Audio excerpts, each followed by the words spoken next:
And here they come, Portsmouth on this side. And there go Devonport.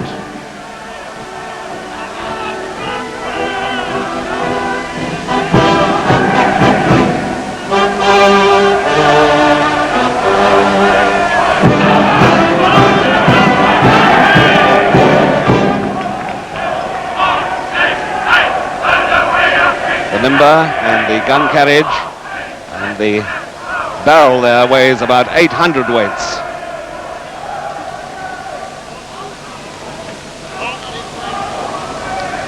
This business, as I'm sure you'll agree, if you've never seen it before, needs skill and stamina and coordination and courage.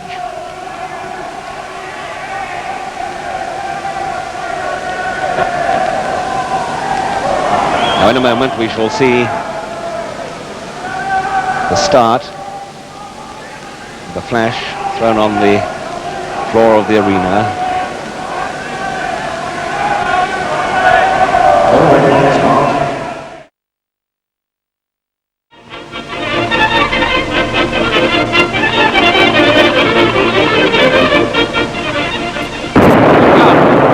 A vital part at sea for over 600 years.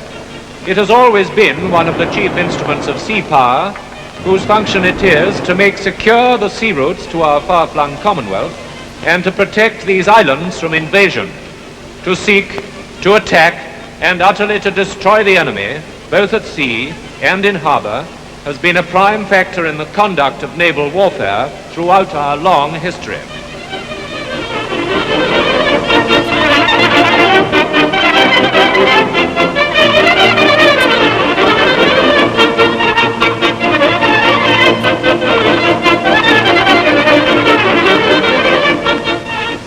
For centuries, our ships have been manned by officers and men whose families have a proud record in the sea service. During the Napoleonic Wars, the high quality of their seamanship, their gunnery, and their offensive spirit was decisive. And it is to this period that we turn for our first scene.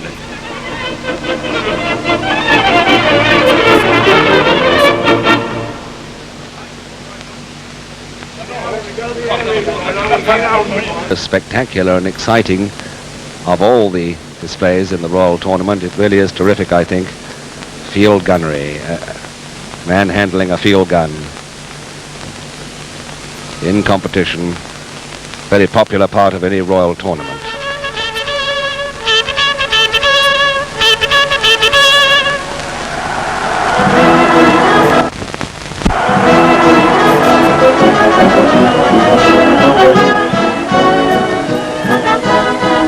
And here they come to rig the scene. And tonight, as we shall hear later, it's Devonport against Portsmouth, Oggy against Pompey. This afternoon, Chatham beat the Fleet Air Arm.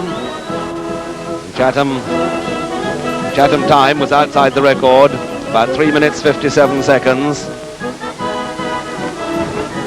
That ramp there weighs about a ton.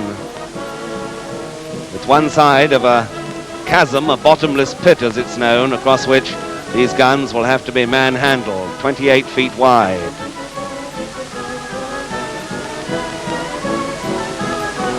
See the officers there making quite sure that they're in the exact position. Given by the Royal Navy is a traditional item at the Royal Tournament. There are 4 crews taking part from Portsmouth, Devonport, Chatham and the Fleet Air Arm. The event consists of a race between 2 of the crews and is divided into 3 parts. During the run-out, the crews are taking their guns into action against an enemy position at the far end of the arena, where you can see the backcloth. They take their gun over the wall, rig a heavy wire jackstay across a chasm between the 2 ramps in the center of the arena, pass through the wall at the enemy end, and fire 3 rounds. The gun is then brought back over the enemy wall, over the chasm, and brought into action for the second time. Finally, the guns are taken through the home wall and raced back to the finishing line. The times taken for each part are added together, and the total is known as the running time. A time penalty is then added on for any mistakes in drill. 2 points are awarded to the winning crew and 1 to the losers. There are 3 trophies to be won: the Intercommand Challenge Cup for the crew with the highest number of points, the Aggregate Time Challenge Cup for the crew with the lowest combined running times, and the Fastest Time Cup.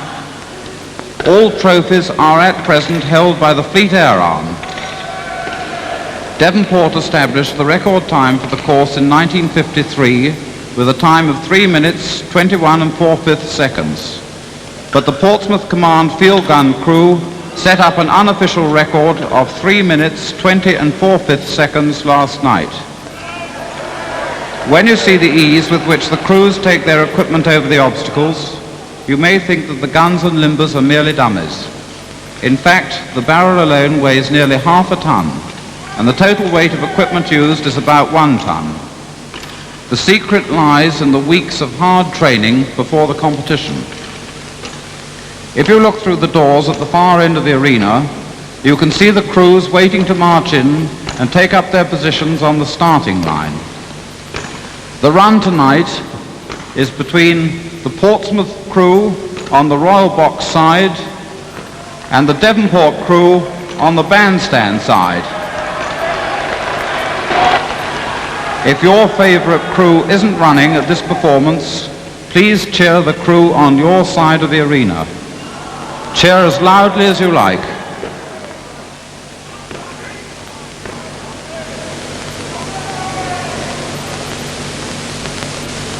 Lieutenant Commander Khan, the field gun battery commander.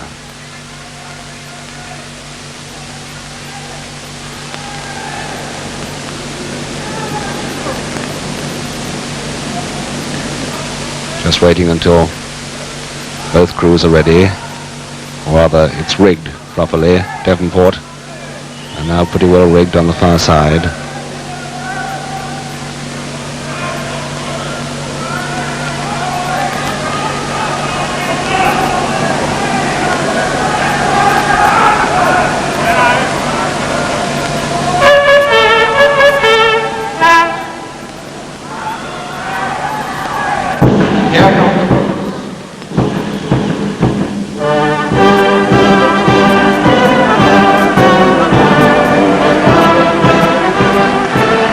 Here they come, Portsmouth on this side.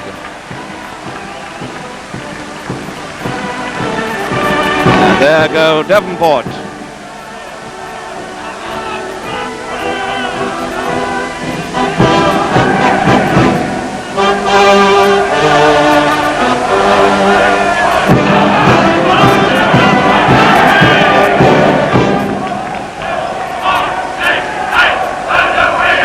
The limber and the gun carriage and the barrel there weighs about 800 weights.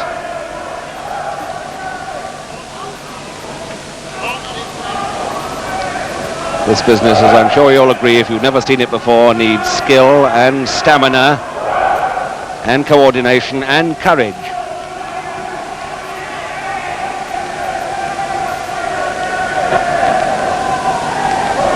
Now in a moment we shall see the start, the flash thrown on the floor of the arena.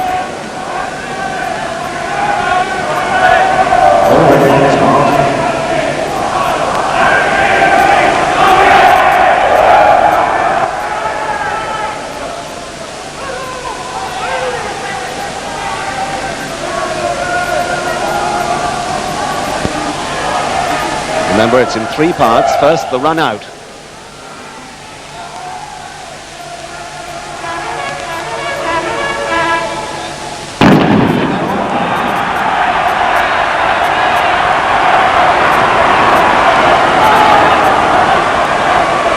Now watch first of all for that limber coming over. Whoa! Devonport just a shade behind on the far side there, I think. Up go the sheer legs. The sheer legs, 170 pounds each. The leading man Now the 10-foot pole going in. Portsmouth, you see, just ahead on this side. Now the main wire. And the Traveller taking the wheels. The running pulley known as the Traveller. Oh, and Portsmouth have a clear lead now.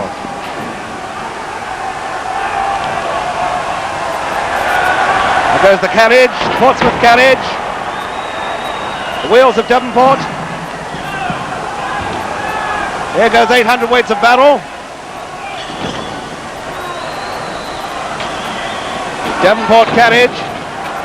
Portsmouth wheels. Barrel of Devonport.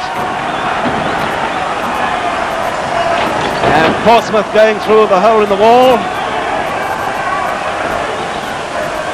And certainly Portsmouth are leading on this first run out. Devonport limber still way behind.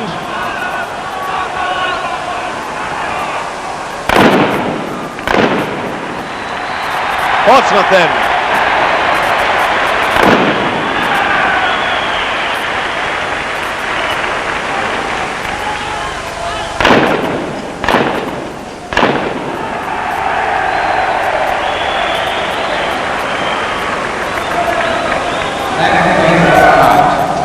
During the run back, the crews take their guns over the enemy walls, over the chasm, and bring their guns into action again at the home end of the arena. There are an enormous number of volunteers for this event every year. To belong to a field guns crew is a great honor. Every day, the results are sent out by signal, and ships and establishments at home and abroad follow the fortunes of their team as keenly as if they were actually running at Earls Court themselves. As they kneel down there, no one is allowed to move off a knee without a 3-second penalty. No major penalties so far, no one lost in the chasm. There was this afternoon by the Fleet Air Arm.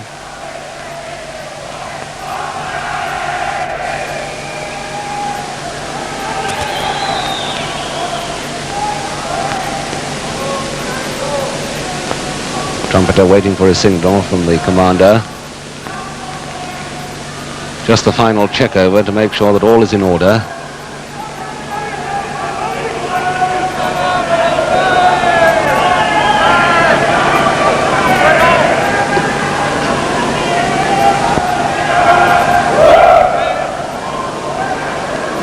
Portsmouth time so far, according to the clock, 1 minute 46.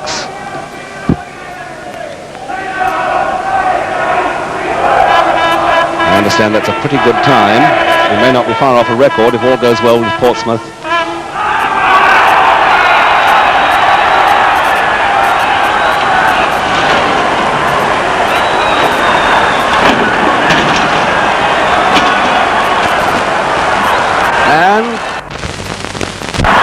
And Portsmouth just a shade ahead.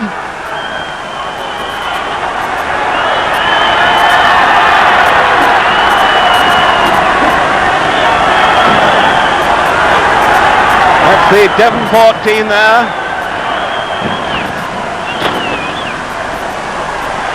Portsmouth we're looking at now. Portsmouth.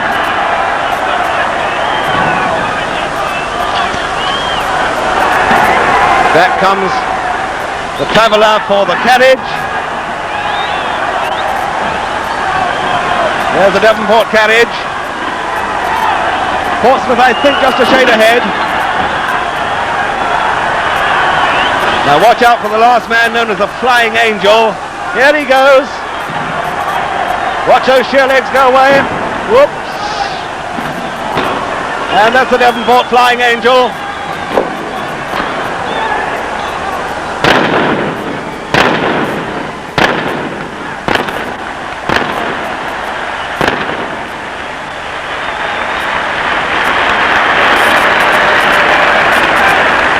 Portsmouth have done it again.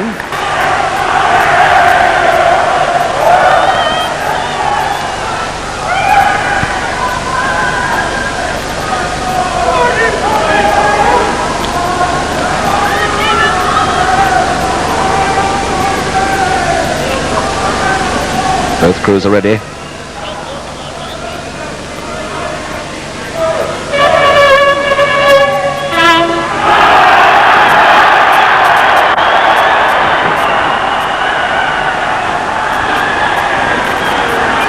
Very often at this Royal Tournament we've found that the crew losing the first 2 runs has got home first on this run home.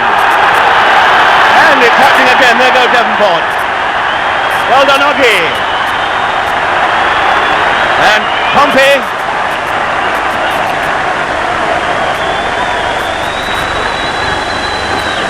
About 3 minutes 23 for Portsmouth.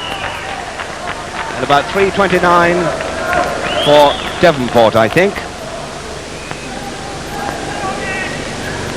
The running times for this performance were Devonport 3 minutes 34 and 4/5 seconds, Pompey 3 minutes 30 and 1/5 seconds.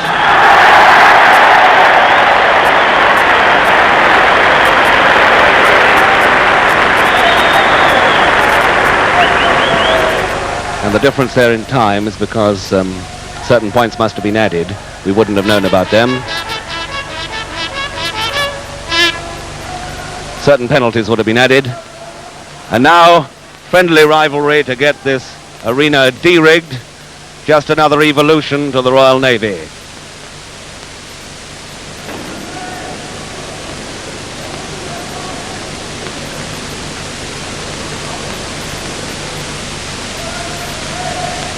First we shall see the gun crews march out.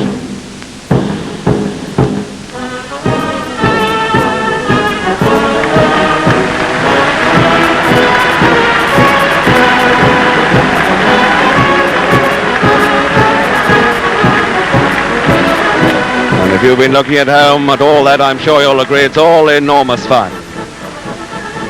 These chaps have to be tough.